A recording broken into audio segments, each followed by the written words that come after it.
कभी कभी ना घर की सारी रौनक बस एक मुस्कान के चले जाने से फीकी पड़ जाती है।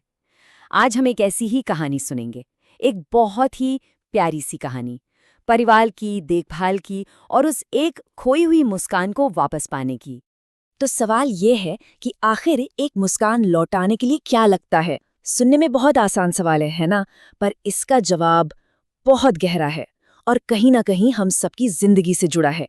चलिए इस परिवार की कहानी में इसका जवाब ढूंढते हैं। तो कहानी शुरू होती है एक खामोशी से, एक ऐसे घर से जहां दादाजी की मुस्कान के साथ साथ ऐसा लगता है जैसे घर की सारी रौनक ही कहीं चली गई है।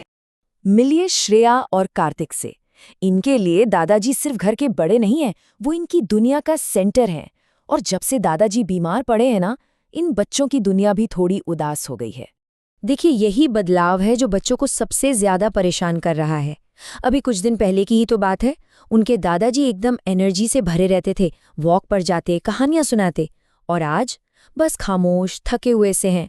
ऐसा लग रहा है जैसे उनकी सारी एनर्जी कहीं खो गई हो।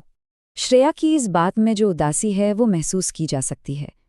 बच्चों को सिर्फ इस बात की चिंता नहीं है कि दादाजी बीमार हैं, उन्हें उनकी कहानियों की, उनकी बातों की और उस प्यार की कमी खल रही है जो अब बस एक खामोशी बन गई है।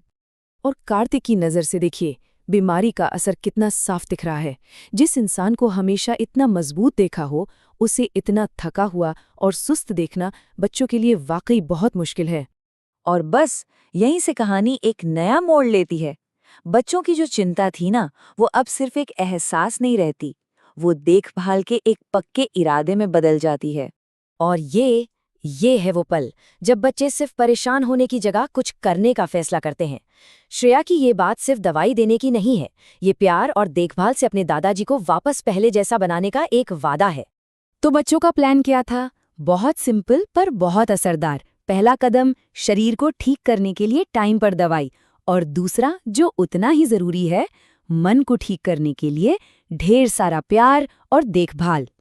तो अब आता है कहानी का वो हिस्सा जिसका हम सबको इंतजार था। चलिए देखते हैं कि कैसे बच्चों की छोटी छोटी कोशिशें रंग लाती हैं और उस घर में मुस्कान वापस लौटाती है। और सच में अगली सुबह एक नई उम्मीद लेके आई। रात भर बच्चों ने जो देखभाल की थी, उसका असर साफ दिख रहा था। दादाजी सिर्फ बिस्तर से नहीं उठे थे, उनके चेहरे पर एक अलग ही ताजगी थी। और ये देखिए, दादाजी अब घर से बाहर पार्क की खुली हवा में है, अपने दोस्तों से मिल रहे हैं, हंस बोल रहे हैं। ये सिर्फ बेहतर महसूस करना नहीं है, ये जिंदगी में वापस लौटने जैसा है।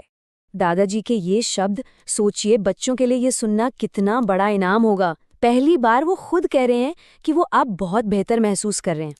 और कार्तिक का जवाब, वो पूरी कहानी को एक साथ जोड़ देता है। बच्चों के लिए दादाजी की सेहत का सबसे बड़ा सबूत क्या है? उनकी वो खोई हुई मुस्कान जो अब वापस आ गई है।